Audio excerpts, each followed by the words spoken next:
What is being looked forward to from a leader is, he should be able to see things that other people are not able to see.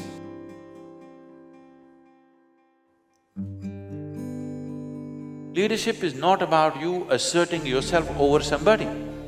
It is about being able to harness everybody's aspirations and make it happen.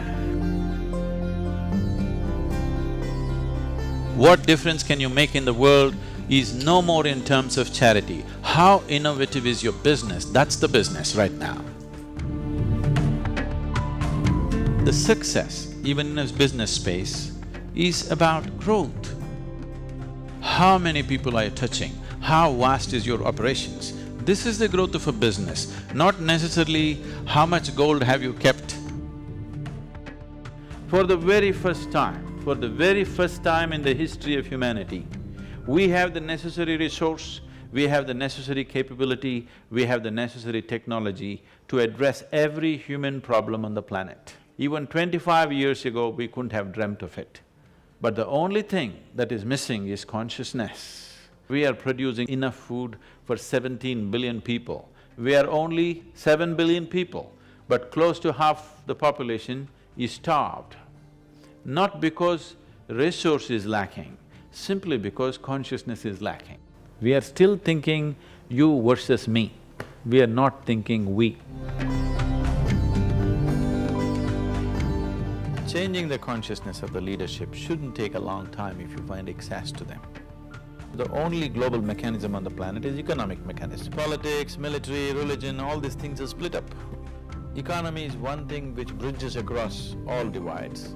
Only an economic leader can cross boundaries and go where he wants. A political leader cannot do it, a military leader cannot do it, a religious leader cannot do it.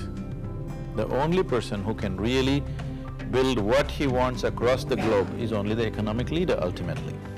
In this effort, at one time I aimed at the political leadership. Then I found economic leaders are easier to work with, more willing to change. And I think it's very important. The forum has done a fantastic job of putting these people together.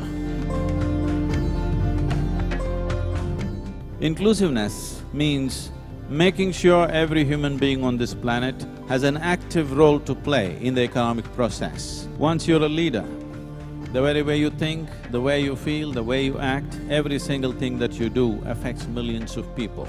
When such a privilege has been conferred upon an individual human being, I think it is a fundamental responsibility of every leader to do something about himself within himself, to elevate himself in whichever way possible. It's very, very essential today. In all these years of life, how many of you have passed through one 24-hour stretch, that is one single day, absolutely joyfully, without a single moment of irritation, agitation, pain, frustration? 24 hours. Very few people on this planet can say yes to this, very few.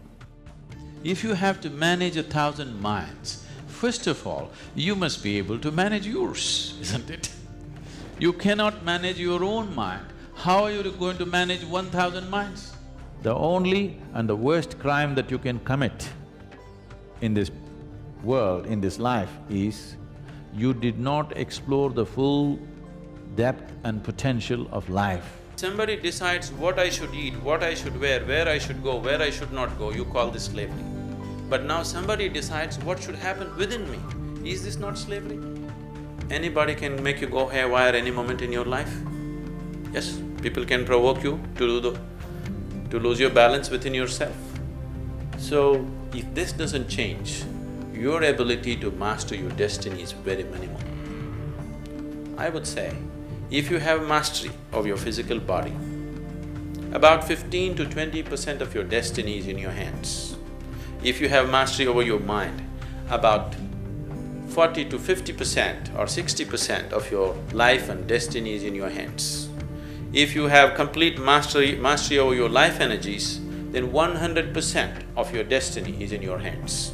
The very process of life and death is in your hands. To that extent, one can take his destiny into his hands. But right now you're just thinking about everybody taking your cue and following the leadership the way you want it. You want your industry to go your way, you want your management to go your way, you want your family to go your way. Even on that level, if you have much more control over your physical body, your mind, your emotion and your energies, you will see very easily the world will start following you. Rather than you being a slave of the situations, you start creating situations the way you want it. So this is an inner science. As there is an external science for external well-being, there's an inner science for inner well-being.